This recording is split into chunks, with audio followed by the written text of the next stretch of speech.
ప్రభు నామంలో అందరికీ వందనాలు. దైవ మర్మములు ఏప్రిల్ 24వ తారీఖు. ఫిలిప్పీ 4వ అధ్యాయము 19వ వచనం. కాగా దేవుడు తన ఐశ్వర్యము చొప్పున క్రీస్తు యేసునందు మహిమలో మీ ప్రతి అవసరమును తీర్చును. నేను సిక్కు మతస్థునిగా నున్నప్పుడు దేవుడు చాలా దూరంలో ఉన్నాడనుకొంటిని, కానీ దేవుడు చాలా సమీపంలో ఉన్నాడని ఇప్పుడు నేను చెప్పగలను. ఆయన జీవము నాలో నా ద్వారా ప్రవహించుచున్నదని చెప్పగలను. ప్రతి విశ్వాసి ఎడల దేవుడు ఒక ఏర్పాటును కలిగి ఉన్నాడు.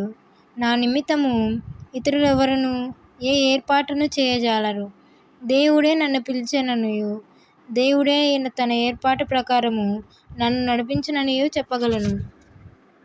నీ నిమిత్తము దేవుని ఏర్పాటు ఏంటో నీవు తెలుసుకొంటివా? సంతోషముతో ఇది నా పరిచర్య అని నీవు చెప్పగలవా? మనము అవును ప్రభువా అని మనలను మనము ఆయనకు అప్పగించుకొనినప్పుడే ఆయన మనకు తర్ఫీదు నొసగును, శ్రమల ద్వారా తీసుకుని వెళ్ళును, విజయమునిచ్చును. నా ప్రారంభ జీవితము ఒక ఆశ్చర్య కార్యము.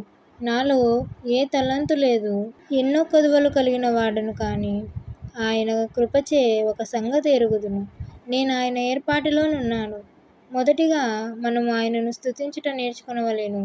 దేవుడు నీకు వర్తమానము మనకు అనుగ్రహించిన ఎడల నీవు ఆయన నోటి బూరగా నుండవలెను. ఆయన నీ యొద్ద నుండి కోరు దేనినైనను వెనుదీయక ఇవ్వవలెను. ఆయన మనకు సమృద్ధిగా నిచ్చుటకు సమర్థుడు.